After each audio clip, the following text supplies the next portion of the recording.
Welcome back to Destiny Underground. This is an unplanned episode where we feel like at the end of our last stream we talked a little bit about Bungie's recent XP fiasco and what they plan to do about stopping it immediately. And I feel like this is a topic that deserves its own episode where we're going to talk about Bungie and how their terrible practices in gaming are bad for the future of the franchise and hopefully shed some light on what we could maybe do to fix them.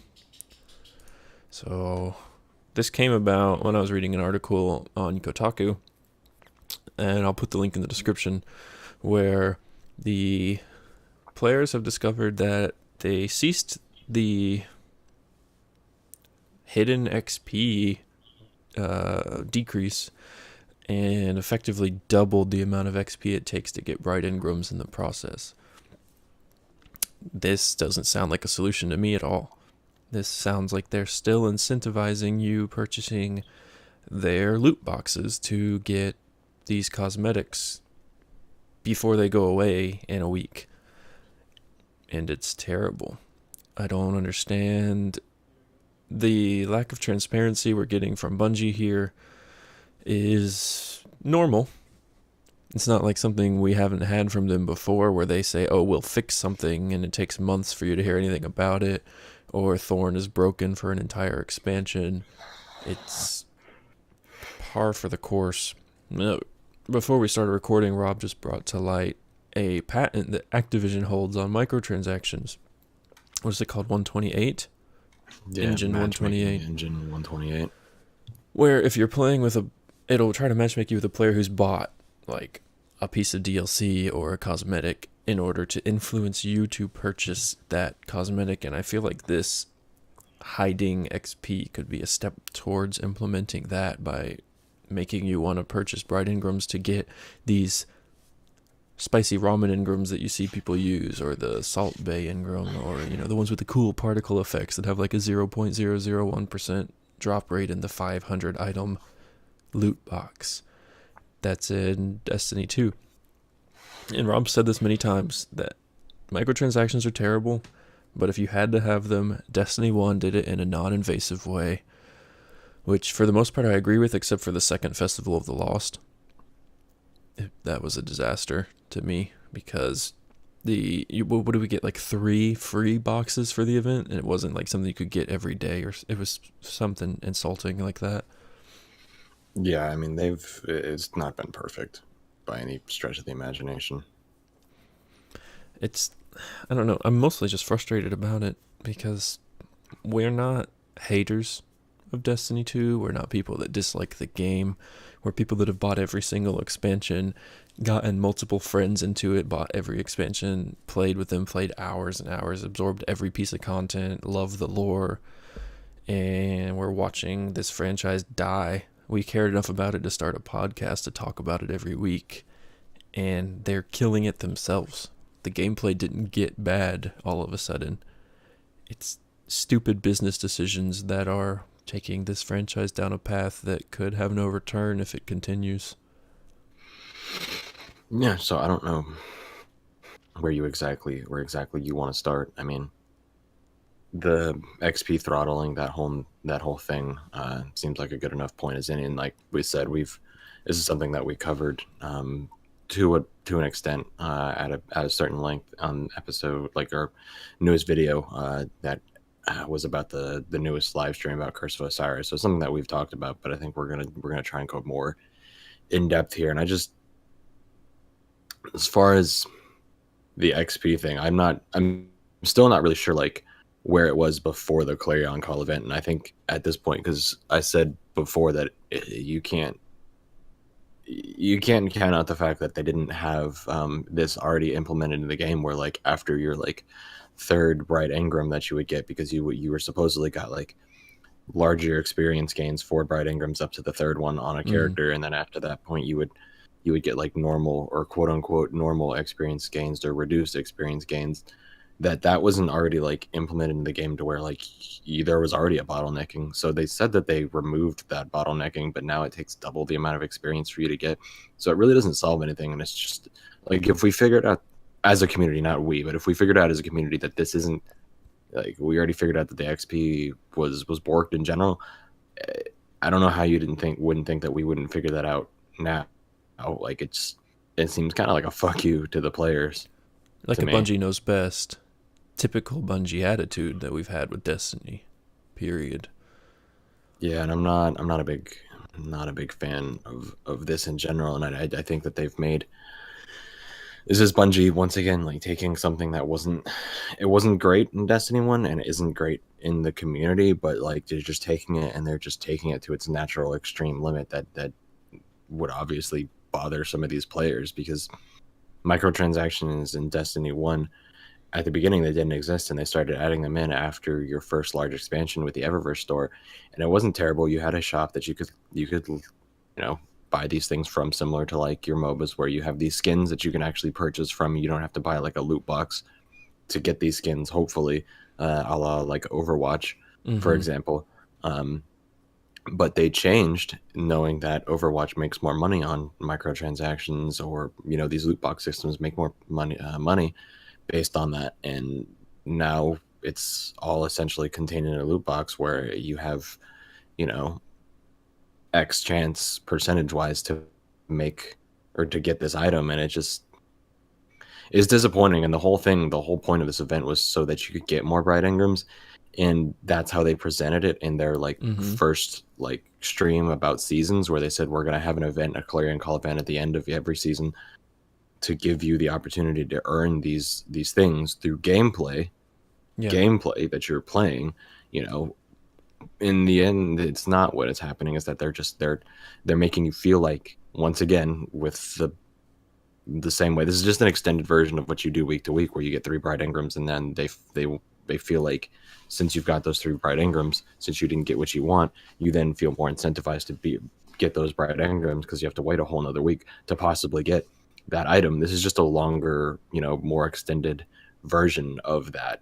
It's they in the end, they just want you to pay more money for a game that you've already paid. It's absolutely worth noting that the Overwatch loot boxes, Activision owns Blizzard. Activision is partnered with Bungie.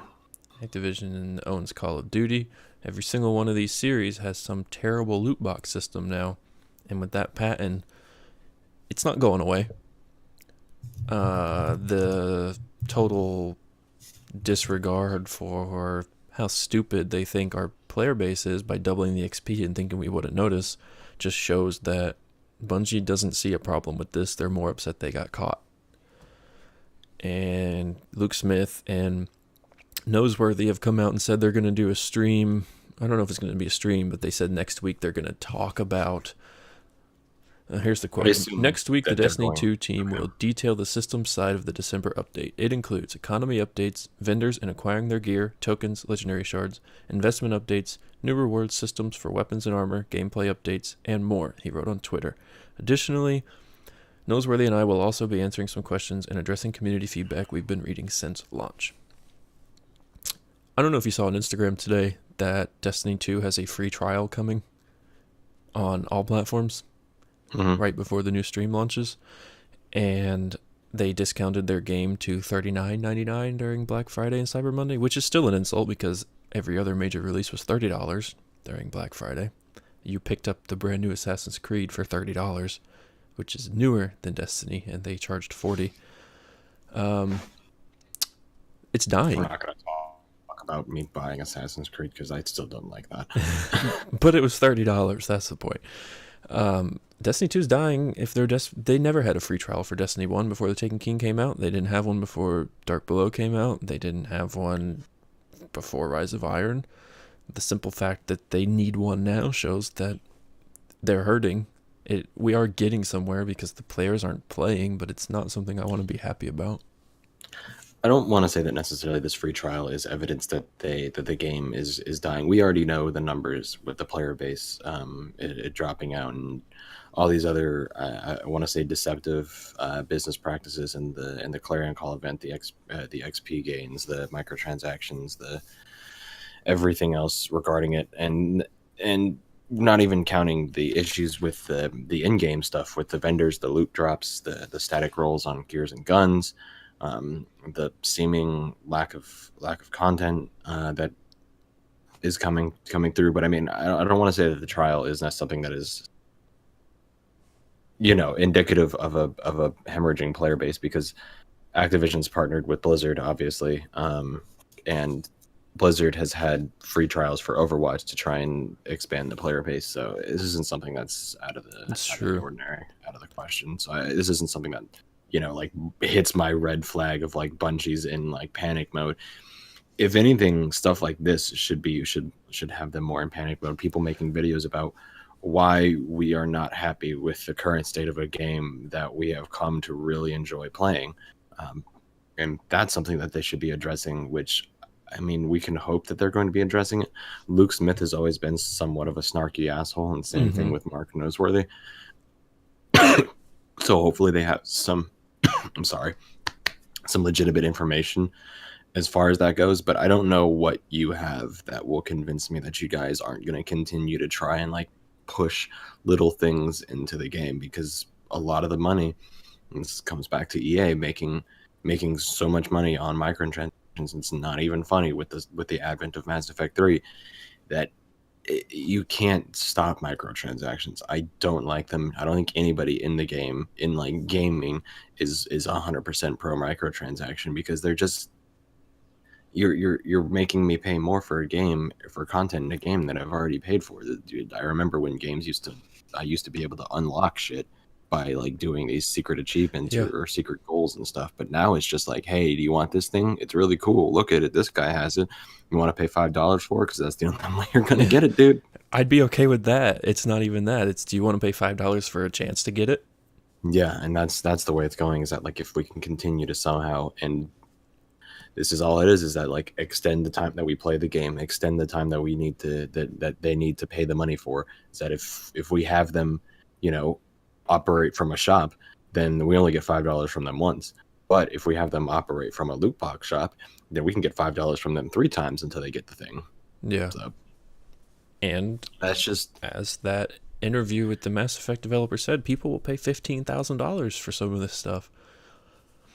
Yeah, and I mean, that's an extreme event in and of itself, but the fact that somebody did pay $15,000 for Mass Effect 3 microtransactions just goes to show you that this is something that they will never drop until it is either made illegal or we as a community decide that we are not going to do this anymore. And I mean, I'm glad that the Battlefront stuff has continued to get to the point where they have dropped all microtransactions for the moment, because that's the big thing, for the moment right now.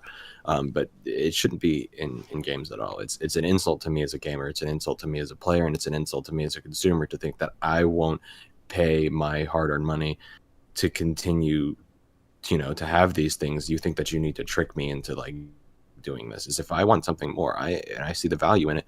One, you need to demonstrate that value to me, and then I will pay money for it. Like that's how this works. Is instead they're using the shady underhand tactics, like the Clarion Call event with this XP throttle bottlenecking, or at this moment now with the experience elongating, that just is trying to trick you into playing into buying these things. And it's just disappointing when it really comes down to it. It's just disappointing and disheartening, and it's entirely and utterly frustrating.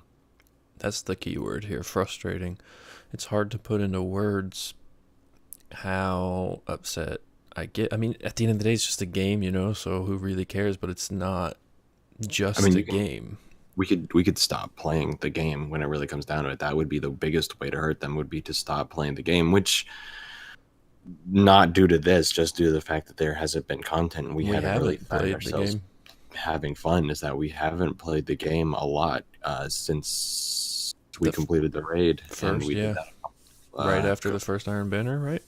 2 or 3 weeks ago. Yeah. So, I mean, it's been something to where like I've logged in and played a little bit, but it's not something to where I've been doing it a lot. And in Destiny 1, I was able to forgive microtransactions because of the way that they were built into the game and the ability for me to get what I wanted when I wanted, if I wanted it. I wasn't happy about it, but I was like, okay, like if this money goes towards like the live team or whatever, like I'm okay with making Destiny a better game through this. But now it's the fact that Destiny 2.1 already has so many issues that they need to fix, that they need to actually address. but they can go in and address these bright engrams and this experience gain system, immediately, but they choose not to address any of these other things that people have brought up as far as, That's like a very good gameplay, point. gun static rolls, vendor screens, vendor logins, like faction rallies, Iron Banner, gear drop rates, the breadth of loot that we do not have, the fact that we feel, but it's just an oversimplification and over casualization of a game that started off fairly hardcore, and since then, since the start of Vanilla Destiny, has started to drop like this, and now you're seeing a point at which like anybody can get anything because, if you have a larger player base, hopefully they'll buy more bright engrams, and that might be cynical of me to say. I think that this is all something to point towards these bright engrams in Destiny 1's case, or loot boxes would be a better overall, term for it. But that's kind of how it seems, that if you build more people into the game, that brings you a higher chance of people buying these loot boxes, and eventually you'll make more money off the loot boxes than you will have ever have made off selling discs or digital copies. Mm-hmm. So it's a fantastic point you brought up, that they can immediately go in and make a change when it is talking about a microtransaction and people potentially being mad enough to not buy them anymore. But it's been months now that we've been asking for also relatively small changes to the game that go a super long way to improving the experience of playing Destiny 2. And it wasn't even until this was brought to light that the director of the game himself finally goes to Twitter to say, okay, we'll come talk about some of this stuff next week. I mean, when's the last time we've even heard from Luke Smith since Destiny 2 launched? He had that super long interview before the game answering however many questions it was about Destiny 2 and saying this and that, and we have all this stuff planned and we hope to get it out as soon as possible. And then radio silence. The game's out. They're making money. Radio silence. Oh, hey, you guys are gypping us on the XP and forcing us to want to buy engrams. Oh no, we'll stop it immediately. It shows where their priorities lie. I mean, I understand that they gotta let the game breathe and allow time for them to collect enough data to really understand what's happening. Understand what trends are happening, where they're going, and what's going where.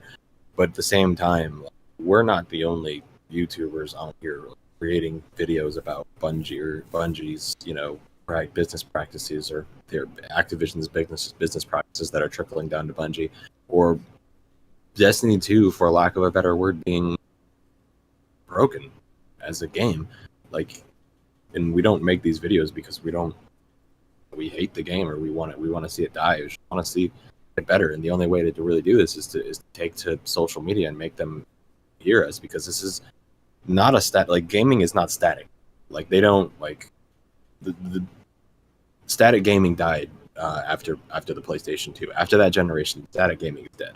Mm-hmm. They've been able to release updates and patches and downloadable content since the advent of the Xbox 360, which started generation 7, 8, I want to say, somewhere. No matter what specific as far as console gaming. And it's just gotten worse. It's gotten to the point where patches and DLC were something to where pay for it, and you would get, you'd get a whole breadth of game. You'd get a whole new expansion, whole new story, all this new content, and it, they were paying $20 for it, and then it's gotten to the point where day one patches are now completely common, to where they just release a game completely unfinished. Season passes for games that don't really need it are being sold. Mm-hmm. DLC and loot boxes are something entirely common in most games now. Getting to the point where it's absolutely ridiculous. And the same thing with the movie industry, like these big bosses, these suits up in their bright towers are now just trying to make as much money off of us as possible. And this beloved hobby of a lot, something that we grown up, something that we're going to easily give up on. But luckily enough, now that we have this interconnected society via social media, via Twitter, Instagram, Facebook, whatever, YouTube, for example, if you're on here watching, you, we need to let them know that we are not happy with it. This is not.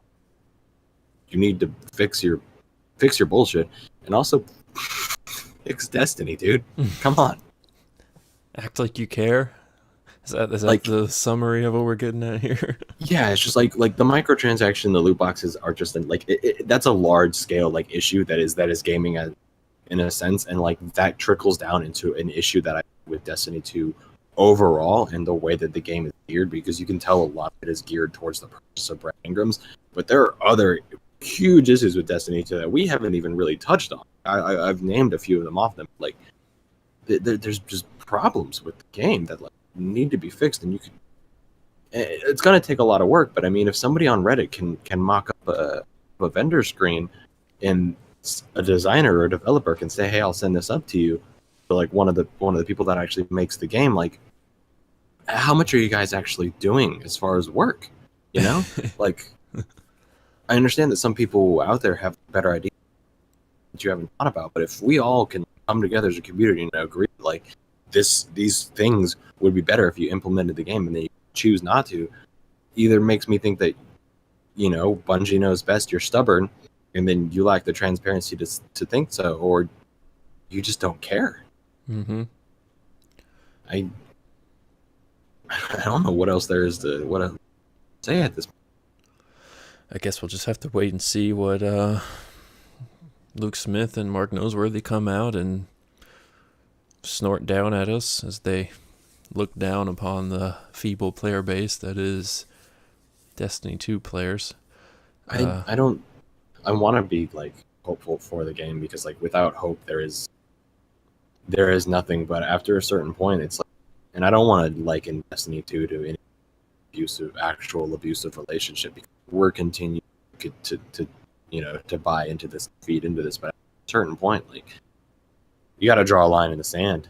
Say like, this is no longer okay. And you know, I think a good look at what the issue is with Destiny 2 is that Deej during the last live stream was like the most, and he said it like specifically, the most rewarding public event ever. God. And you got 2 tokens and a blue. Class like, smart. I don't know if that's like tongue in cheek, if that was sarcasm, if he didn't know that like the game slice that they had was going to do that, and he like, you know, like kind of made an ass out of himself. I'm not necessarily sure, but if that was something that was scripted, he knew that, and then Bungie told him to say that this is the most rewarding public event ever, and you get 2 chests and 2 tokens and 1 class mark, then that is just, it's a disconnect between the developers and us, because like, I don't see that as rewarding. The token system is completely broken. If you want to keep the token system, I have ideas on how we can fix it. It's not something that's terrible.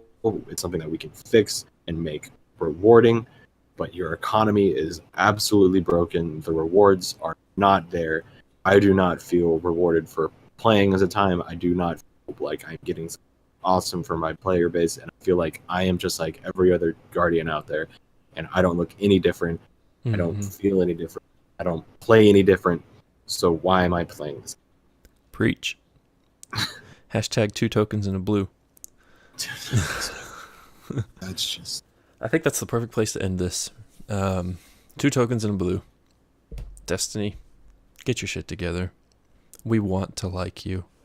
We do like you, but we need to talk. This relationship is kind of going in a bad direction, and I gotta move on with my life at some point if this is how it's gonna be. Destiny 2 is that girl that you see and you're like, why would anybody, you know, not want to be with her? And then you start like, you start hearing things, you start talking, you start picking it apart little by little. Okay. You see her with your best friend and how she treats him, and you're like, oh, you know, no, this has got him or her too. This could be like one of those guys. I mean, it's not gender neutral. Wow, this is an attractive guy. Like, why is it? He just turned asshat. Like, he is so full of himself that he doesn't understand like what's wrong with him, and you're just like, fuck this guy. We're invested now. We've been with the abusive asshat, or like the idiot girl, or the self-righteous girl. Now we're in it. If this is salvageable, we want to salvage it. We love you, but we don't know why you don't understand what we're saying. It's just not there. Don't get it. If you want more of this, you gotta give us more transparency. So we're gonna end it. #2 tokens in a blue. Eyes up, Guardians. Speak up.